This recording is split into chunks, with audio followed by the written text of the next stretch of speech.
శాతవాహనులు అనేటువంటి టాపిక్ని మనము డిస్కస్ చేస్తున్నాము. అందులో భాగంగా శాతవాహనుల యొక్క చరిత్ర గురించి అధ్యయనం చేయడానికి మనకున్నటువంటి సాహిత్య ఆధారాలను, అదేవిధంగా పురావస్తు ఆధారాలను కూడా మనం గత క్లాసులో డిస్కస్ చేసాము. ఈ క్లాసులో మనము శాతవాహనులకు సంబంధించి శాతవాహనుల యొక్క వంశం ఏంటి, వాళ్ళ యొక్క జాతి ఏంటి, అదేవిధంగా వాళ్ళు ఏ కులానికి చెందినవారు అనేటువంటి విషయాల్ని మనం ఈ క్లాస్లో డిస్కస్ చేద్దాం.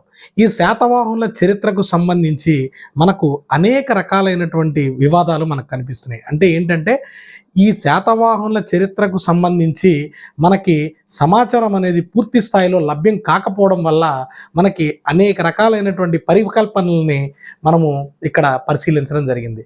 మరి ఒకసారి కనుక మనం గమనించినట్లయితే ప్రాచీన భారతదేశ చరిత్రకు సంబంధించి మనకి పురావస్తు ఆధారాల మీద, అదేవిధంగా సాహిత్య ఆధారాల మీద కూడా మనం ఆధారపడవలసిన పరిస్థితి ఉంది. ఎందుకంటే ఆ కాలం నాటి పండితులు భారతదేశ చరిత్రని, ప్రాచీన చరిత్రని నిర్లక్ష్యం చేయడం వల్ల మనకి చరిత్ర అధ్యయనంలో అనేక రకాలైనటువంటి ఇబ్బందులు మనకు ఎదురవుతున్నాయి. అందుకనే మనకి ప్రాచీన రాజవంశాలకు సంబంధించినటువంటి చరిత్రకి సరైన ఆధారాలు లభ్యం కాకపోవడం వల్ల అనేక పరికల్పనలు మనకి అభివృద్ధి చెందాయి. అంటే ఈ పరికల్పనల మీదే మనం ఆధారపడవలసినటువంటి పరిస్థితి ఉన్నది. దానికి కారణం ఏంటంటే మరి ప్రాచీన చరిత్ర సంబంధించినటువంటి ఆ చరిత్రని ఆ కాలం నాటి పండితులు నిర్లక్ష్యం చేయడం ఒక కారణం అని చెప్పి మనం చెప్పొచ్చు. ఇక ముఖ్యంగా శాతవాహనుల యొక్క వంశాన్ని గురించి మనం ఒకసారి గమనించినట్లయితే ఈ శాతవాహనులు అనేవాళ్ళు ఎవరు, వీళ్ళు ఏ వంశానికి చెందిన వాళ్ళు ఏమిటి అనేటువంటి విషయాల్ని గనక మనం ఒకసారి గమనించినట్లయితే ఈ యొక్క శాతవాహన అనేటువంటి పద ఆవిర్భావము, ఈ శాతవాహన అనేటువంటి పద ఆవిర్భావంపై చరిత్రకారుల మధ్య భిన్నాభిప్రాయాలు ఉన్నాయి. ఈ శాతవాహన అనేటువంటి పదానికి శాతవాహన అనేటువంటిది ప్రాకృత పదము. ఆ కాలంలో వాడుకలో ఉన్నటువంటి ప్రాకృత పదము శాతవాహన అనేటువంటిది ప్రాకృత పదము. మనకి 14వ శతాబ్దానికి చెందినటువంటి జినప్రభ సూరి అనేటువంటి ఒక జైన కవి, 14వ శతాబ్దానికి చెందినటువంటి జినప్రభ సూరి అనేటువంటి జైన కవి శతాని వాహనాలు అంటే ఈ శతాని వాహనాలను దానం చేసి ఉండటం వల్ల, అంటే 100 వాహనాలను వీళ్ళు దానం చేయడం వల్ల వీళ్ళు శాతవాహనులు అయ్యారు అని చెప్పి మనకి సమాచారం ఇచ్చాడు అనమాట. అంటే శతాని వాహనాల వల్ల వీళ్ళు శాతవాహనులు అయ్యారు అని చెప్పి 14వ శతాబ్దానికి చెందినటువంటి జినప్రభ సూరి అనేటువంటి ఒక జైన కవి మనకి సమాచారం ఇచ్చాడు. అదేవిధంగా మౌర్యుల సైన్యంలో, అంటే ఈ శాతవాహనులు అనేవాళ్ళు మౌర్యుల సైన్యంలో ఉన్నత పదవులను అధిరోహించి 100 వాహనాలను, అంటే 100 అశ్వాలను పొందారని చెప్పి కూడా మరొక వ్యాఖ్యానము ఉన్నది. అంటే ఈ శాతవాహనులు మౌర్యుల యొక్క సైన్యంలో ఉన్నత పదవులు అలంకరించి 100 అశ్వాలను మౌర్యుల దగ్గర నుంచి పొందటం వల్ల వీళ్ళు శాతవాహనులు అయ్యారనేటువంటి ఒక వ్యాఖ్యానం కూడా ఉన్నది. అదేవిధంగా మనకి తొలి కాలం నాటికి చెందినటువంటి తొలి కావ్యమైనటువంటి శిలప్పాధికారంలో కూడా ఈ శాతవాహన అనే పేరుకు సంబంధించి నూర్ వార్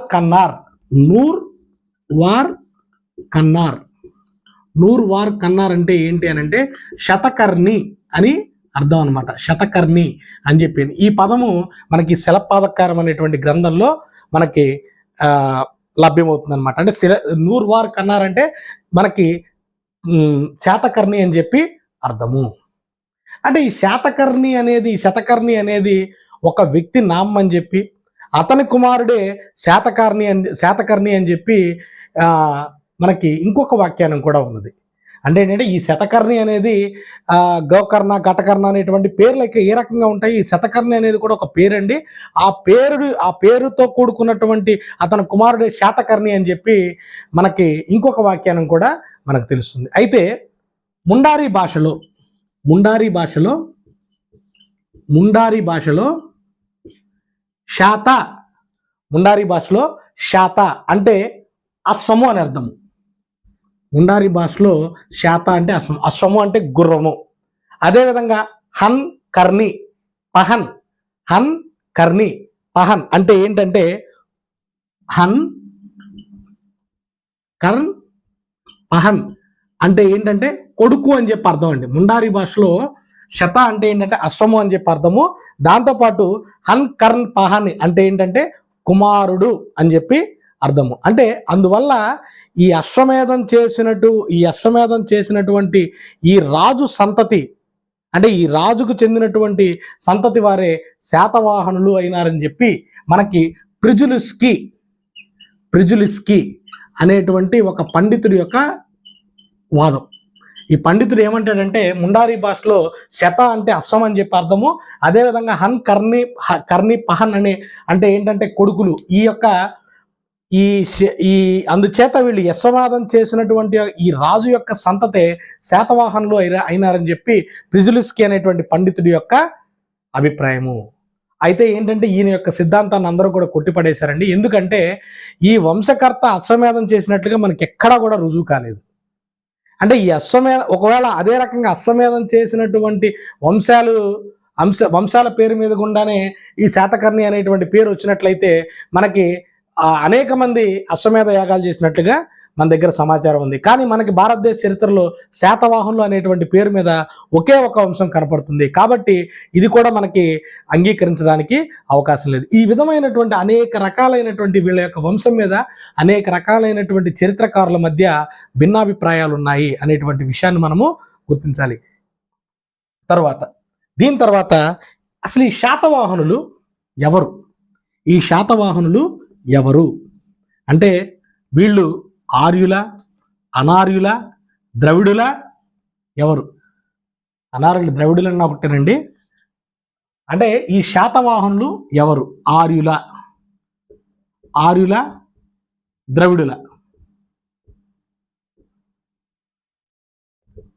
ద్రావిడుల.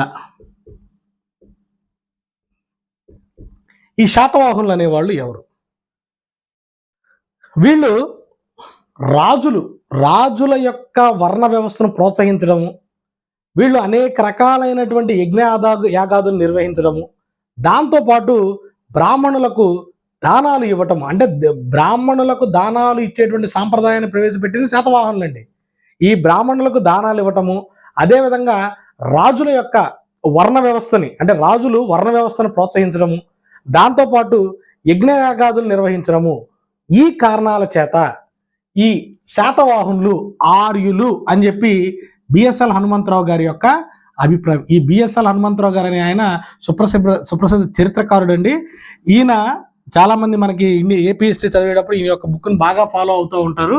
అంటే బిఎస్ఎల్ హనుమంతరావు గారికి సంబంధించి మనకి ఆంధ్ర చరిత్ర మరియు మధ్యయుగ చరిత్ర వరకు మనకి అందుబాటులో ఉంది పుస్తకం. ఆ తర్వాత ఆయన చనిపోయారు కాబట్టి మనకి ఆధునిక చరిత్ర అనేది పూర్తి స్థాయి, అంటే ఆయన పూర్తిగా రాయకోకుండానే ఆయన చనిపోవడం జరిగింది. అందుకనే మనకి ఆ బిఎస్ఎల్ హనుమంతరావు బుక్లో మనకి ప్రాచీన చరిత్ర మరియు ఓన్లీ మధ్యయుగ చరిత్ర మాత్రం మనకి లభ్యమవుతుంది. ఈయన యొక్క అభిప్రాయం ఏంటంటే ఈ యొక్క శాతవాహనులు వర్ణ వ్యవస్థని ప్రోత్సహించారు, యజ్ఞయాగాదులు నిర్వహించారు, దాంతోపాటు వీళ్ళు బ్రాహ్మణులకు దానాలు ఇచ్చారు. ఈ కారణాల చేత వీళ్ళు ఆర్యులు అని చెప్పి చెప్తారనమాట.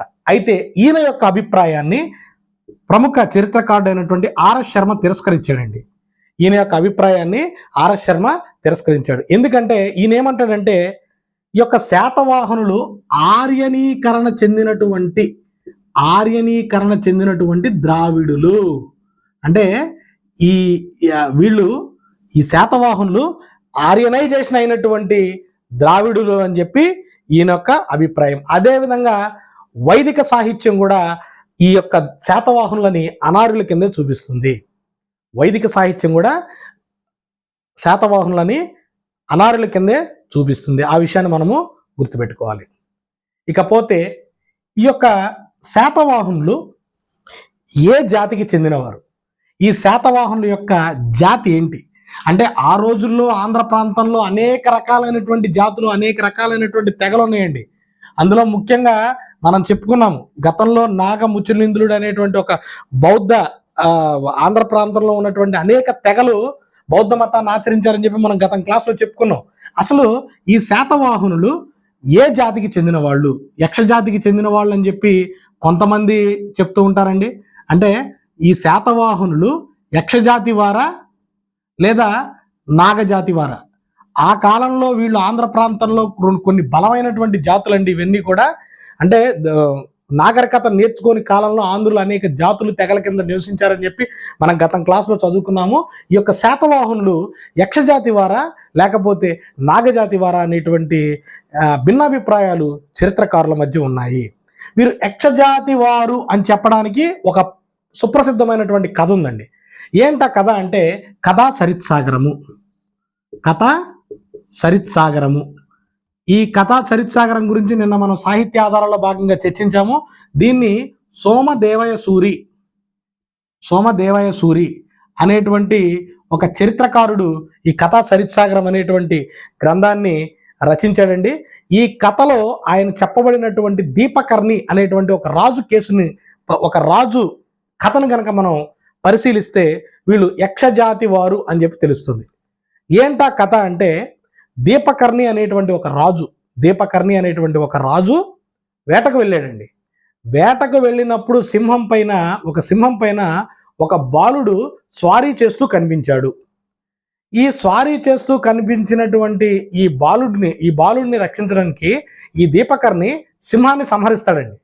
సింహాన్ని ఎప్పుడైతే సంహరిస్తాడో ఆ చనిపోయినటువంటి సింహము శాతుడు అనేటువంటి ఒక యక్షుడి కింద మారి తాను శాపగ్రస్తం, అంటే తన శాపం వలన సింహంగా మారానని చెప్పి చెప్తాడు. ఎవరో ఆ చంపబడినటువంటి సింహము శాతుడు అనేటువంటి యక్షుడి కింద మారి తాను శాపగ్రస్తుడిగా అవటం వల్ల సింహం కింద మారానని చెప్పి చెప్తాడు. అప్పటికే సంతానం లేనటువంటి యొక్క దీపకర్ణి ఆ బాలుణ్ణి దత్తత తీసుకుంటాడు. ఆ బాలుణ్ణి దత్తత తీసుకున్నటువంటి ఈ దీపకర్ణి ఆ బాలుడు శాతుడు వాహనంగా కలిగి ఉండటం వల్ల ఆ బాలుడికి శాతవాహనుడు అనేటువంటి పేరు ఇచ్చాడు. ఇతనే శాతవాహనులకి మూల పురుషుడు అని చెప్పి మనకి కథా సరిత్సాగరంలో ఉన్నటువంటి కథ అండి. మన వాళ్ళు చరిత్రను సరిగ్గా రచించకపోయినా సరే ఇట్లాంటి అద్భుతమైనటువంటి కథలను మాత్రం చాలా గొప్పగా రాశారు. ఈ కథా సరిత్సాగరంలో తెలుస్తుంది. దీనివల్ల ఆ శాతుడు అనేటువంటి యక్షుడు వాహనంగా కలిగి ఉన్నటువంటి ఆ బాలుడే శాతవాహనుడు అయ్యాడు కాబట్టి వీళ్ళు యక్షజాతి వారు అని చెప్పి మనకి కథా సరిత్సాగరం ద్వారా తెలుస్తుంది. ఇకపోతే వీళ్ళు నాగజాతి వారు అని చెప్పి చెప్పడానికి మనకున్నటువంటి ఇంకొక ఆధారం ఏంటంటే 14వ శతాబ్దానికి చెందినటువంటి జినప్రభ సూరి ఈయన ప్రఖ్యాత జైన కవండి. ఈ జినప్రభ సూరి రచించినటువంటి జైన గ్రంథం పేరు కల్పప్రదీప. ఈ కల్పప్రదీప అనేటువంటి ఈ యొక్క గ్రంథంలో శాతవాహనులు నాగజాతి వారని చెప్పి చెప్తుంది. అంటే నాగరాజు అనేటువంటి ఒక నాగజాతి వ్యక్తికి, ఒక బ్రాహ్మణ స్త్రీకి ఈ శాతవాహనులు జన్మించారు అని చెప్పి ఈ యొక్క కథనం అన్నమాట. ఇటువంటి బిట్లు మనం ఖచ్చితంగా గుర్తుపెట్టుకోవాలండి. ఎందుకంటే మనకి శాతవాహనులు యక్షజాతి వారు అని చెప్పి మనకి తెలియజేస్తున్నటువంటి గ్రంథం ఏంటి, అంటే బహుశా ప్రశ్నలు కనుక టఫ్గా అడగాలి అనుకుంటే ఈ రకమైనటువంటి ప్రశ్నలు కూడా అడగడానికి అవకాశం ఉంది. కాబట్టి మనం ఏ బిట్టును కూడా వదిలిపెట్టకూడదు. చాలా కూలంకషంగా, ముఖ్యంగా శాతవాహనులు అనేటువంటి టాపిక్ మనం మాట్లాడుకున్నటువంటి టాపిక్ మీద ఖచ్చితంగా ప్రశ్నలు పెట్టడానికి అవకాశం ఉందండి.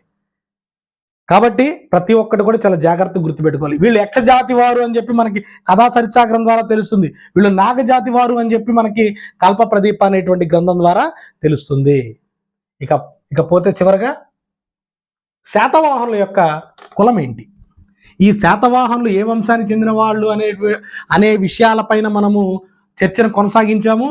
అదేవిధంగా వీళ్ళ యొక్క జాతి ఏ జాతి అనే దాని గురించి కూడా మనము చర్చను ముగించాము. ఇక చివరగా శాతవాహనుల యొక్క కులం ఏంటి, ఈ శాతవాహనులు ఏ కులానికి చెందిన వాళ్ళు, శాతవాహనుల యొక్క కులం పైన చరిత్రకారులపై కూడా ఇక్కడ కూడా అనేక రకాలైనటువంటి భిన్నాభిప్రాయాలు ఉన్నాయి. శాతవాహనులు బ్రాహ్మణులు అని చెప్పి చెప్తారండి కొంతమంది. వీళ్ళు బ్రాహ్మణులు అని చెప్పడానికి గల కారణం ఏంటంటే గౌతమి బాలాశ్రీ వేయించినటువంటి నాసిక్ శాసనం. ఈ నాసిక్ శాసనంలో గౌతమి బాలాశ్రీ తన కుమారుడైనటువంటి గౌతమిపుత్ర శాతకర్ణిని, గౌతమి జీపీ అంటే గౌతమిపుత్ర శాతకర్ణిని, జీపీఎస్కి అంటే గౌతమిపుత్ర శాతకర్ణి, ఈ గౌతమిపుత్ర శాతకర్ణిని ఏక బ్రాహ్మణుడు అని సంబోధించింది. ఏక బ్రాహ్మణుడు. ఈ యొక్క ఏక బ్రాహ్మణుడు అని చెప్పినందువల్ల ఈ శాతవాహనులందరూ కూడా బ్రాహ్మణులు అయ్యి ఉండవచ్చు అని చెప్పి మనకి తెలుస్తుంది. అంతేకాకుండా మౌర్యుల తరువాత ఉత్తర భారతదేశాన్ని పాలించినటువంటి శుంగులు, అదేవిధంగా కణువులు కూడా బ్రాహ్మణులు అయ్యి ఉండటం వల్ల బహుశా శాతవాహనులు కూడా బ్రాహ్మణులు అయ్యి ఉండవచ్చు అనేటువంటి ఒక అభిప్రాయాన్ని చరిత్రకారులు వెలుబుచ్చుతున్నారు. ఇకపోతే నెక్స్ట్ వీళ్ళు క్షత్రియులు, శాతవాహనులు క్షత్రియులు. శాతవాహనులు క్షత్రియులు అనడానికి కూడా గౌతమి బాలాశ్రీ వేయించినటువంటి నాసిక్ శాసనమే ఆధారం అండి. ఈ నాసిక్ శాసనంలో గౌతమి బాలాశ్రీ తనని రాజర్షి వధువు అని పేర్కొంది. యాక్చువల్గా ఈ యొక్క బిరుదులు రాజర్షి వధువు అంటే తన భర్త రాజర్షి అవ్వడం వల్ల ఈ రాజర్షి అనేటువంటి బిరుదు క్షత్రియులకు ఉంటుందండి. కాబట్టి ముఖ్యంగా దాంతోపాటు ఈ క్షత్రియులకి మాత్రమే ఈ రాజర్షి అనేటువంటి బిరుదు ఉంటుంది. తన భర్త రాజర్షి అవ్వడం వల్ల వీళ్ళు బహుశా క్షత్రియులు అయ్యి ఉండవచ్చు. దాంతోపాటు మనం ఒక్కసారి మొదటి శాతకర్ణి పైన అతని భార్య నగానిక వేయించినటువంటి నానాఘాట్ శాసనాన్ని ఒకసారి పరిశీలించినట్లయితే ఆ నానాఘాట్ శాసనంలో మనకి మొదటి శాతకర్ణి అశ్వమేధ రాజసూయ యాగాలు చేశారని చెప్పి మనకి చెప్పడం జరిగింది. ఈ యాగాలు చేసేది బహుశా క్షత్రియులు అయ్యి ఉండవచ్చు అనేటువంటి ఒక భావన కూడా ఉందండి. అంటే ఈ కారణాల చేత శాతవాహనులు బహుశా క్షత్రియులు అయ్యి ఉండవచ్చు అని చెప్పి మనం అనుకోవచ్చు. ఇకపోతే ఒక్కసారి శాసనాలేమో శాతవాహనుల్ని బ్రాహ్మణులు లేదా క్షత్రియులు అని చెప్తుంటే, పురాణాలు మాత్రం వీళ్ళు ప్యూర్గా శూద్రులు అని చెప్పి చెప్తుందండి. పురాణాలు ప్యూర్గా వీళ్ళు శూద్రులు అని చెప్పి మనకు సమాచారం ఇస్తున్నాయి. ఎట్లా సమాచారం ఇస్తున్నాయి అంటే భాగవత పురాణాలు 18 అని చెప్పుకున్నామండి. ఈ యొక్క భాగవత పురాణంలో మొదటి శాతవాహన రాజు సిముకుణ్ణి వృషలుడు అని చెప్పి పిలిచాయి. వృషలుడు అంటే మొదటి శాతవాహన రాజు అయినటువంటి సిముకుణ్ణి భాగవత పురాణము వృషలుడు అని పేర్కొన్నది. వృషలుడు అంటే అర్థం ఏంటంటే కులాన్ని పోగొట్టుకున్నవాడు అని చెప్పి అర్థం. ఈ కులాన్ని పోగొట్టుకున్నవాడు కాబట్టే ఇతను శూద్రుడు కానీ మిశ్రమ కులాలకు కానీ చెంది ఉంటాడు అని అయ్యి ఉండొచ్చు అనేటువంటి ఒక భావన చరిత్రకారుల మధ్య ఉన్నది. ఇంకొక రకంగా శాతవాహనుల్నే శాలివాహనులు అని కూడా పిలుస్తారండి. శాతవాహనుల్నే శాలివాహనులు అని కూడా పిలుస్తారు. శాలి అంటే ఏంటంటే వరి ధాన్యము అని అర్థం. శాలి అంటే వరి ధాన్యము. వాహనులు అంటే ఏంటంటే మోసేవాళ్ళు అని చెప్పి అర్థం. వరి ధాన్యాన్ని మోసేవాళ్ళు, బళ్ళు అంటే ఈ వరి ధాన్యాన్ని బండ్లపై చేరవేసేటువంటి వర్తకం చేసేవాళ్ళు. అందువల్ల వీళ్ళు తక్కువ కులానికి చెంది ఉంటారు అనేటువంటి ఒక భావన కూడా ఉందండి. అంటే వీళ్ళు ఈ శాతవాహనుల్ని శాలివాహనులు అని చెప్పి పిలుస్తారు. శాలి అంటే ఏంటంటే వరి ధాన్యము, వాహనులు అంటే ఏంటంటే బండ్లపై మోసేవాళ్ళు. కాబట్టి వీళ్ళు బహుశా తక్కువ కులానికి చెందిన వాళ్ళు అని చెప్పి కూడా మనకు అనుకోవచ్చు. ఇకపోతే జైన గ్రంథాలకు వచ్చినప్పటికీ చాలా పూర్తి భిన్నమైనటువంటి సమాచారాన్ని మనకు అందిస్తున్నాయి. ఒక శూద్ర వ్యక్తికి అంటే ఒక శూద్ర తండ్రికి ఒక బ్రాహ్మణ స్త్రీకి జన్మించినటువంటి మిశ్రమ కులానికి చెందినటువంటి వాళ్ళే ఈ యొక్క శాతవాహనులు అని చెప్పి మనకు సమాచారం ఇస్తుంది. ఇవన్నీ కూడా సిద్ధాంతాలండి, హైపోథసిస్. ఎక్కడా కూడా మనకు ఖచ్చితంగా వీళ్ళు ఈ కులానికి చెందిన వాళ్ళు, వీళ్ళు ఈ జాతికి చెందిన వాళ్ళు, లేకపోతే వీళ్ళు వంశానికి చెందిన వాళ్ళని చెప్పడానికి ఎక్కడ కూడా మనకి ఖచ్చితమైన ఆధారాలు లేవు. ఇవన్నీ ఎక్కడైతే మనకి ఖచ్చితమైన సమాచారం లభ్యం కాదో అక్కడ మనకి ఇటువంటి హైపోథసిస్ అంటే ఇటువంటి పరికల్పనలు అనేవి మనకి పుట్టుకొస్తూ ఉంటాయి. వీటి మీద మనకు ఖచ్చితంగా ప్రశ్నలు అడుగుతారు. వాళ్ళ గురించి మనకు ఖచ్చితమైన సమాచారం లేకపోయినప్పటికీ ఏ సిద్ధాంతం ప్రకారం ఎవరు ఏవై ఉండొచ్చు, ఉదాహరణకి వాళ్ళు బ్రాహ్మణులు అని చెప్పి చెప్పడానికి ఉన్న ఆధారాలు ఏంటి, లేకపోతే క్షత్రియులు అని చెప్పడానికి గల ఆధారాలు ఏంటి, అదేవిధంగా శూద్రులు అని చెప్పడానికి గల ఆధారాలు ఏంటి, ఇటువంటి ప్రశ్నలు అడగడానికి అవకాశం ఉంది. వాళ్ళు లక్ష్యజాతి వారని చెప్పడానికి గల ఆధారం దేన్ని ఆధారంగా చేసుకుని వాళ్ళు లక్ష్యజాతి వారని చెప్పుకుంటున్నారు. అదేవిధంగా ఏ సోర్స్ ఆధారంగా వాళ్ళు నాగజాతి వాళ్ళని చెప్పుకుంటున్నారు. అదేవిధంగా వాళ్ళ వంశనామానికి ఉన్నటువంటి సిద్ధాంతాలు ఏ రకంగా ఉన్నాయి, ఇటువంటి వాటి మీద కూడా ప్రశ్నలు అడగడానికి అవకాశం ఉంది. గతంలో అడిగారు కూడానండి, గతంలో కూడా అడిగారు. కాబట్టి ఖచ్చితంగా వీటి మీద కూడా మనం దృష్టి పెట్టాలి. ఎందుకంటే ఈ టాపిక్ అనేది నేను నిన్న కూడా చెప్పాను, చాలా చాలా చాలా ఇంపార్టెంట్ అయినటువంటి టాపిక్. ఇదివరకు లాగా మనకి ఒకసారి మనం ఈ ఈ మెయిన్స్కి చదివేటువంటి స్టూడెంట్స్ అందరూ కూడా ఒక విషయం గుర్తుపెట్టుకోవాలి. అదేంటంటే చాలామంది మనకి హిస్టరీను ప్లస్ పాలిటీ చాలా ఈజీగా అయిపోద్ది, ఎక్కువ మార్కులు గెయిన్ చేయొచ్చు, ఎందుకంటే లిమిటెడ్ సిలబస్ అని చెప్పి మనం అనుకుంటారు. కానీ ఇటువంటి ప్రశ్నలు కనుక అడిగితే మాత్రం మన గ్రూప్ 2 ప్రిలిమినరీ లాగానే అయిపోద్దండి. కాబట్టి ఆ విషయాన్ని కూడా గుర్తుపెట్టుకుని ప్రతి ప్రశ్నని అవకాశం ఉన్నంత వరకు ప్రతి బిట్టును కూడా చదివేటువంటి ప్రయత్నం చేయాలి. ఈ శాతవాహనులు అనేటువంటి టాపిక్ మీద ఖచ్చితంగా 15 నుంచి 20 ప్రశ్నలు రావడానికి అవకాశం ఉంది. మనకి మళ్ళీ ఈ శాతవాహనుల తర్వాత మళ్ళీ మనకి పూర్తి స్థాయి సమాచారం మనకి లభ్యమయ్యేది కాకతీయుల దగ్గరే. కాబట్టి దీని గురించి మనకి తర్వాత కాకతీయుల మీద కూడా మనం ఎక్కువగా క్లాస్ చెప్తాము. ఖచ్చితంగా మనకు ప్రశ్నలు రావడానికి అవకాశం ఉంది. రేపటి క్లాసులో అత్యంత ముఖ్యం, అంటే అన్ని ముఖ్యమేనండి, కానీ ఈ యొక్క శాతవాహనుల యొక్క జన్మస్థలము ఈ యొక్క బిట్టు లేకుండా, ఈ ప్రశ్న లేకోకుండా అసలు గ్రూప్ 2 ప్రశ్న పత్రమే ఉండదు.